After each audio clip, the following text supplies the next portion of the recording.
The numbers of cases across England now are at the stage where we can no longer say we're containing it to just a few people. So, for example, in Cornwall, we know at this moment in time that we've had 5 cases of coronavirus amongst our population. Those are the people who have been tested.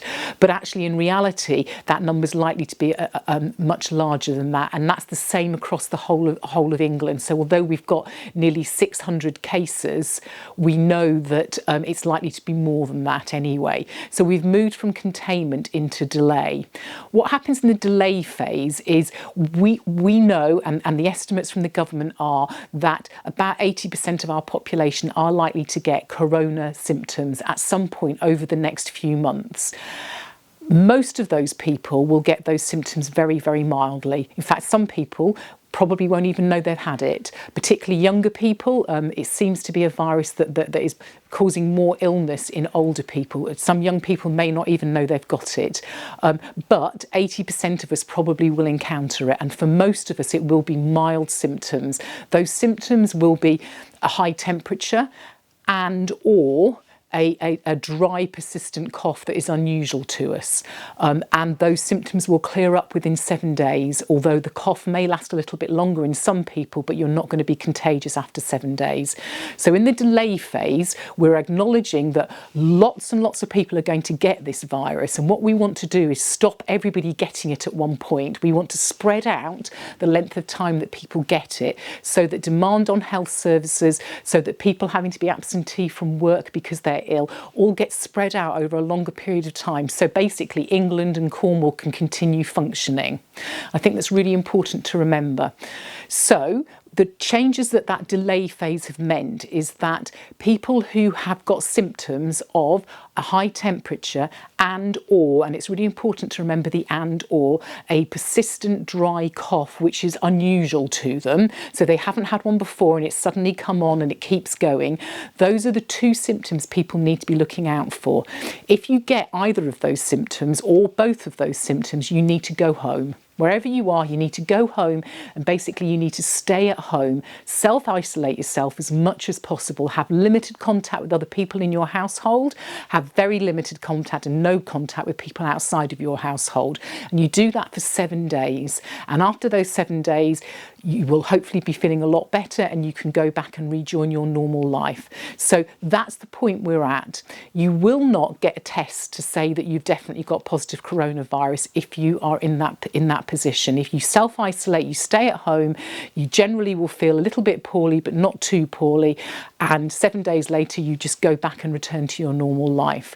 The only people who will get tested for the coronavirus are people who are ill enough to mean that they have to go into hospital. And that's what we're preparing our hospitals for. We're trying to prepare them at the moment so that anybody who does need hospitalisation because of the coronavirus, and we imagine that that is going to be elderly people and people with long-term conditions, that we've got spaces within our hospitals and the expertise in our hospitals to keep those people healthy as they go through the corona journey, if you like.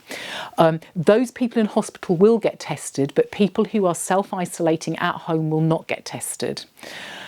So that's the advice, really. That is the difference that bit going from containment to delay means. In containment phase, anybody who had symptoms was tested.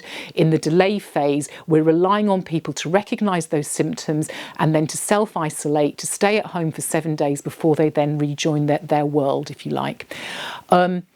The advice for the rest of us who haven't got symptoms at any one time is to continue with our normal life activities. So at the moment, the government are not suggesting that we cancel any mass gatherings. They're not suggesting that we close schools, even where we know we have school children who will be off because of the coronavirus. Schools and mass gatherings should all continue at the moment as they would have always done. The only things that is changing is the fact that you self-isolate if you have symptoms. The other advice that we've had from Public Health England is the hand hygiene, the washing your hands every hour or so with soap and water, doing it thoroughly, not very quickly, singing happy birthday twice while you've got soap in your hands. That advice is absolutely paramount, and we really need people to continue with that. I know people are saying they're washing their hands too often, they're getting dry skin, but actually we've been really successful successful at slowing down the progression of this disease in England and in Cornwall, and we want to continue with that. So please don't stop washing your hands. You need to wash them constantly throughout the day, not just when you go to the toilet. And the other thing you need to do is avoid touching your face with your hands in between times. And the catch it, bin it, kill it message: if you sneeze, if you cough, try and do it into a tissue. If you can't do it into a tissue, then do it into the crook of your arm, because we know that this disease is spread through air droplets, and if you cough into the open air, it just splatters on all surfaces and other people can easily then pick it up. So that is our advice to people. If you've got symptoms, and those symptoms are a high temperature and or a dry persistent cough that is unusual to you, then just go home. Don't try and stay in the workplace. Just go home and self-isolate. Stay at home for 7 days. Follow the advice that's on the .gov.uk website, which will tell you how to self-isolate and what self-isolation actually means. Follow that advice and stay at home, and then return to the rest of your life in 7 days' time.